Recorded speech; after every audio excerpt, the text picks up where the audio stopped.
जब मैं high school में था, एक मैथमेटिक्स के टीचर थे हमारे। इंसान के तौर पे तो क्या होता है कि बच्चों का अलग अलग ओपिनियन था। ठीक ओपिनियन उनके बारे में किसी का नहीं था। पर्सनली मेरा भी ओपिनियन ठीक नहीं था उनके बारे में, लेकिन अपने काम में वो मास्टर थे।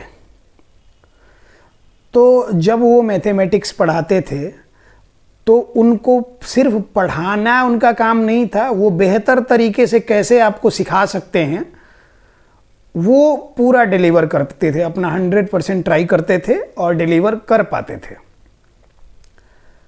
कई बार क्या होता था कि बहुत सारा टफ क्वेश्चन वगैरह होता था, हम लोग कहते थे कि सर ये नहीं बन पा रहा, वो नहीं बन पा रहा।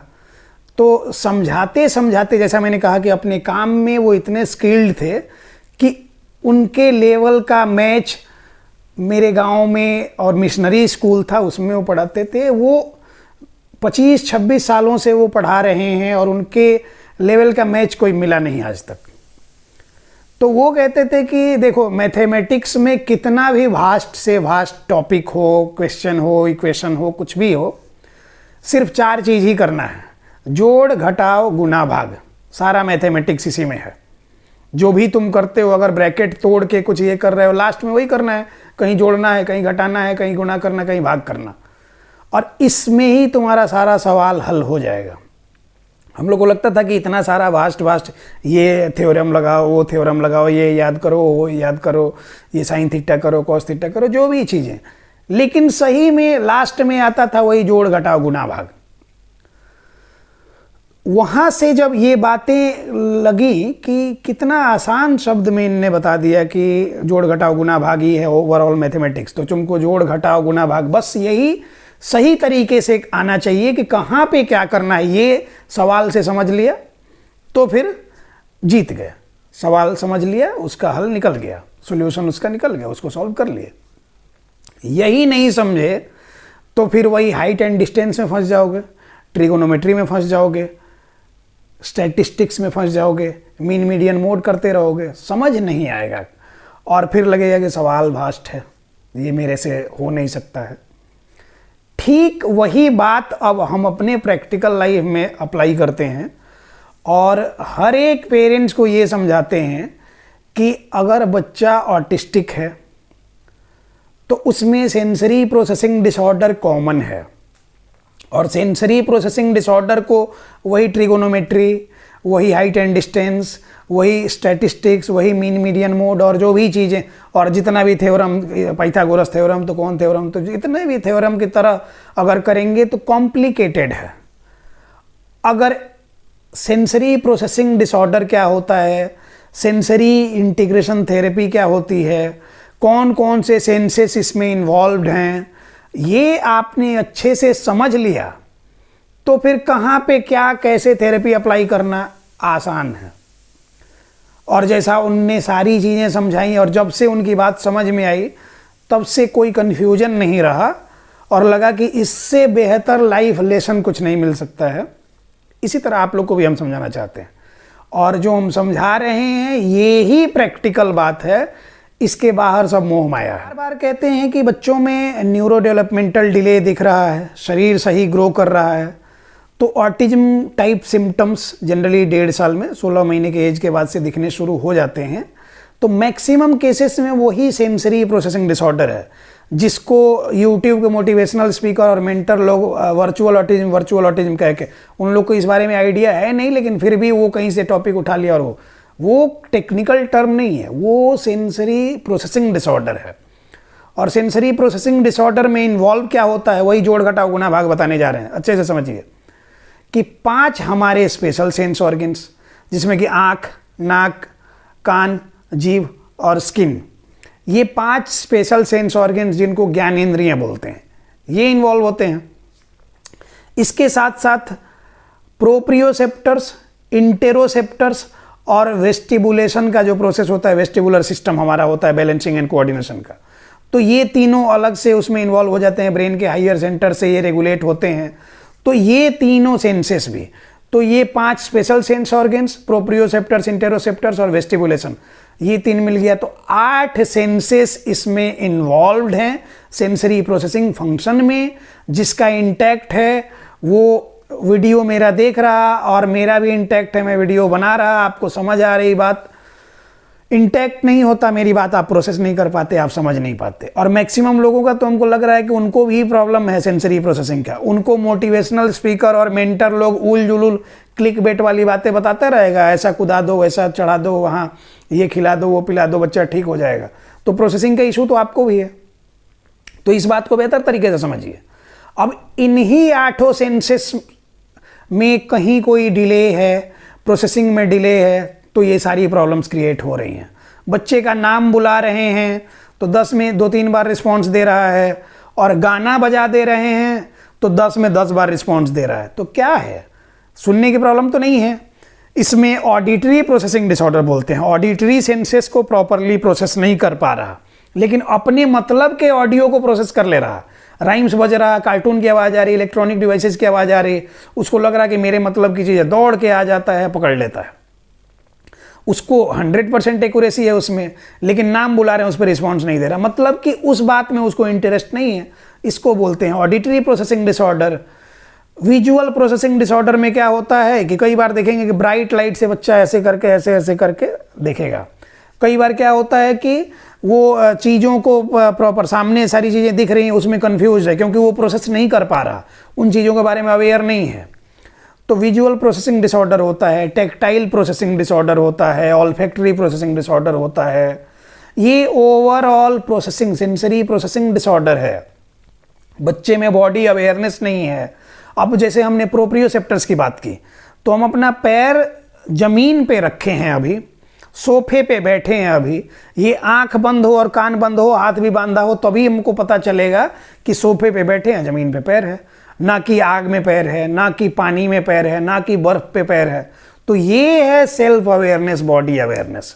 तो इसको प्रोप्रियोसेप्टर्स ये स्टिमुलेट करना होता है। अगर बॉडी अवेयरनेस की कमी है बच्चे में, तो हमारा इंटैक्ट है फंक्शन, इसलिए हमको पता चल रहा है। हमको ईंट उठाना हो, हमको पिलो उठाना हो, तो ईंट उठाने के लिए माइंड मेकअप पहले करेंगे कि हाँ उस हिसाब से उसको ग्रिप करेंगे, नहीं तो पैर पे गिर जाएगा, टूट जाएगा पैर। और पिलो उठाना हो, ऐसा उंगली से पकड़ा उठा लिया, ये प्रॉपर बॉडी अवेयरनेस। इसके साथ इंटेरोसेप्टर्स की बात करते हैं, तो जो भी इनर फीलिंग्स जो होती हैं, हमको भूख का सेंस होना, हमको किसी बात पे अफसोस होना, किसी बात पे प्लेजर का ये होना, आसपास की सिचुएशन के हिसाब से माहौल में हम इन्वॉल्व हो जाते हैं, ये इंटेरोसेप्टर्स का काम है। और वेस्टिबुलेशन का process neuromuscular coordination, balancing and coordination, proper posture maintain करना। रास्ते पे चल रहे हैं, कहीं से कोई पत्थर चलाया तो उससे बचना भी आपका काम है, तो क्विक एक्शन लेना। अचानक से गाड़ी चलाते जा रहे हैं और मेन होल कहीं खुला हुआ है, उसका ऊपर का ढक्कन गिरा हुआ है, तो गाड़ी उसी में न लेके चले जाएं, बच के निकल जाना। Overall neuromuscular coordination, balancing and coordination. तो ये ही 8 सेंसेस हैं नॉर्मल, और ये अफेक्टेड होते हैं, तो सारे बच्चों में लगभग ये अफेक्टेड होते हैं। इनको सेंसरी इंटीग्रेशन थेरेपी के अलग अलग अप्रोचेज से मैनेज किया जाता है, और ये आपको सीखना होगा। नहीं तो आप क्या करते हैं, बहुत सारे लोग एक ही बात को 50 तरीके से पूछेंगे, ऐसे हाथ हिलाता है, तो क्या है, वो भी टेक्टाइल इशू में आता है, हैंड फ्लैपिंग में आता है। ऐसे हाथ करता है, ये भी टेक्टाइल इशू में आता है। दाढ़ी पे हाथ लगाता है, ये भी टेक्टाइल इशू है। ब्रेस्ट में हाथ लगाता है, गाल पे हाथ लगाता है, कहीं भी हाथ लगाता है, सब टेक्टाइल इशूज हैं। तो अलग अलग इसका सवाल का बंडल बना के नहीं पूछना होता। अगर आपने समझा होता कि जोड़ घटाव गुना भाग ही है, कहाँ कौन सा यूज करना है, आसान है। आपने नहीं समझा तो आप डिपेंडेंट होते हैं। कल संडे था, 13 केस मैंने देखा, 13 लोगों को देखा। 13 में 10-11 ऐसे हैं जो कि 7 साल, 8 साल, 11 साल, 12 साल के बच्चे लेके आए हैं। कह रहे हैं कि 4 साल से 5 साल से हम थेरेपी के लिए कहीं ना कहीं जा ही रहे हैं। मतलब कि उनने अपनी तरफ से हर कोशिश की है, छोड़ा नहीं है कुछ भी। फिर भी हाथ में आया क्या, कुछ नहीं, सिर्फ डिसअपॉइंटमेंट, निराशा। एक बच्चा आज मंडे के दिन, नया केस हम लेते हैं, बंगाल से उन लोग आए हैं, 12 साल का बच्चा है, 11 या 12 साल का, 40-41 kg वेट है।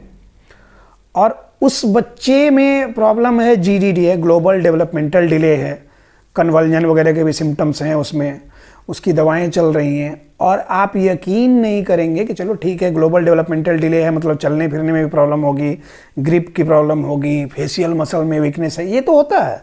उसका पोस्चर गड़बड़ है, वो ऐसे पूरा झुक के चल रहा है, ऐसे काइफोटिक पोस्चर में, वो सीधा खड़ा नहीं हो पा रहा। आज मैंने उसको एग्जामिन करते टाइम उसको सीधा ये करा तो उसको खिंचाव हो रहा होगा बॉडी में, वो रोने लग जा रहा था, चिल्लाने लग जा रहा था, ऐसा हो रहा। और उन लोग कह रहे हैं कि 4 साल 5 साल से कहीं ना कहीं जा ही रहे हैं, डॉक्टर्स दवाई पे दवाई, एमआरआई पे एमआरआई लिखे जा रहे हैं, और ये कर क्या हुआ, हाथ में कुछ नहीं आया। बोली कि आपका वीडियो देखे सर तो लगा कि यहाँ से ही अब कुछ हो सकता है, लास्ट होप है। तो कहने का मतलब ये है कि एज ए पेरेंट आप दूसरे पे डिपेंडेंट हो जाते हैं, निर्भर हो जाते हैं, ये आपकी सबसे बड़ी भूल है। सरकार जो आपके राज्य की है ना, स्टेट का गवर्नमेंट जो है, मुख्यमंत्री बीजेपी का बनता है कि कांग्रेस का बनता है कि आम आदमी पार्टी का बनता है कि कोई निर्दलीय बनता है, कोई मैटर नहीं करता है। अगर आप कैपेबल नहीं हैं, आप अगर उतने क्वालिफाइड नहीं हैं, आपका माइंडसेट प्रोग्रेसिव नहीं है, तो आपकी गरीबी कोई दूर नहीं कर सकता है। उसी तरह से कितने बड़े डॉक्टर के पास जा रहे हैं, कितने बड़े हॉस्पिटल के जा रहे हैं, कितना बड़ा बिल्डिंग है, कितना बड़ा इंफ्रास्ट्रक्चर है, उन सब बातों से बच्चे की रिकवरी पे कोई असर नहीं पड़ने को है। काम करने वाला कैसा है, इंटेंशन उसका क्या है, और साथ में पेरेंट्स को वो लेके चलता है कि नहीं चलता है, पेरेंट्स को अवेयर कर रहा है कि नहीं, एजुकेट कर रहा है कि नहीं, इन सब बातों पे रिकवरी डिपेंड करती है। और आप भी कितने बड़े बड़े ख्वाब देखते हैं, कितना बड़ा बड़ा ये करते हैं, फॉर्मेलिटीज़ के नाम पे हर कुछ करते हैं और काम नहीं करना चाहते। मैक्सिमम लोग काम नहीं करना चाहते, और काम नहीं करना चाहेंगे तो इम्प्रूवमेंट तो होगी ही नहीं, ये तो क्लियर बात है। तो इसलिए बस इस बात को समझिए कि सेंसरी प्रोसेसिंग डिसऑर्डर क्या होता है, और इन 8 सेंसेस में कौन कौन से इशू आते हैं। जैसे हमने सेंसरी ओवर रिस्पॉन्सिबिलिटी की बात की, सेंसरी अंडर रिस्पॉन्सिबिलिटी की बात की, सेंसरी मॉड्यूलेशन डिसऑर्डर की बात की। तो मैक्सिमम इसमें 5-6 टाइप का सिर्फ सेंसरी प्रोसेसिंग डिसऑर्डर में ये होता है। तो ओवरऑल जब आप समझ लेंगे, पहले थ्योरेटिकली फिर प्रैक्टिकली, तब आप अपने बच्चे को मैनेज कर सकते हैं। और हम वीडियो में कह रहे हैं, ये लाइफ लॉन्ग ये वीडियो चलते रहेगा, यूट्यूब पे हमेशा बना रहेगा। आज से 10 साल बाद भी आप इस वीडियो को देखेंगे तो फिर आपको, जो लोग हमारे साथ नहीं आते या फिर हमारी बातों को नहीं समझते, आज से 10 साल बाद भी वो वहीं रहेंगे, और 10 साल बाद भी ये वीडियो उतना ही रेलेवेंट होगा जितना आज होना है। क्योंकि बात ही यही है, मेन बात तो यही है। कोई स्पेशल एजुकेटर आपको ऑटिज्म सिखाने चला आता है, एक कोई बीच में मेंटर था, अभी नाम चेंज करके कुछ और करके, वो भी आपको ऑटिज्म पे स्पेशलिस्ट बना और लोगों को सिखा, और बढ़िया बढ़िया लोग जाके फंस गए। कोई स्पेशल एजुकेटर की बात कर ले, कोई बिहेवियर थेरेपिस्ट जिसका वो फेक है, फ्रॉड है इस फील्ड का, उसका कोई भी एविडेंस बेस्ड अप्रोच है ही नहीं, वो आप पे कुछ अलग आके ज्ञान दे देता है। कोई हियरिंग एड बेचने वाला आपको स्पीच थेरेपी सिखा रहा, और आप उन सब चक्करों में पड़े रहते हैं, तो कुछ नहीं होने को है। बच्चे के लिए पहले तो उस फील्ड के जो जानकार हैं, एक्सपर्ट हैं, आपको पहले उनके बारे में समझना होगा कि हाँ, उनके वीडियोज से समझ आएगा, उनकी बातों से समझ आएगा। प्रिस्क्रिप्शन नहीं जो देता है वो आपको और क्या ही ये कर सकता है, वो वेल क्वालिफाइड है ही नहीं, वो इन सारी चीज़ों में फंस जाएगा अगर प्रिस्क्रिप्शन वो दे देगा गलत। तो जितने ऐसे सारे लोग हैं, इन सब लोगों से बचिए, और अपने बच्चे के लिए उसका फ्यूचर ब्राइट चाहते हैं तो खुद काम करने का सोचिए, फॉर्मेलिटी करते रह जाइएगा, कुछ नहीं होगा। Be aware, be positive. और ये ऑटिज्म जैसे हज़ारों केसेस हमारे यहाँ बच्चे पूरी तरह से मेन स्ट्रीम में जुड़ गए, वो आराम से उनकी लाइफ चल रही है, कोई प्रॉब्लम नहीं है। अगला नंबर आपका भी हो सकता है, इसलिए अगर आप हमारे साथ जुड़ना चाहते हैं, नंबर यहाँ पे दिया हुआ है मैनेजमेंट का, इनसे आप कॉल मैसेज जैसे भी बात कर सकते हैं कर लें, अपना अपॉइंटमेंट फिक्स करें, बच्चे का कंसल्टेशन कराएं, उसके अकॉर्डिंग आपके बच्चे के लिए जो नीड बेस्ड थेरेपी होगी, बच्चे का री एजुकेशन का प्लान और आपको एजुकेशन का प्लान, आपको एजुकेट करने का, ये दोनों जब साथ में बराबर रूप से चलता है तो बच्चे में इम्प्रूवमेंट गारंटीड होती है और पहले महीने से होती है। धन्यवाद।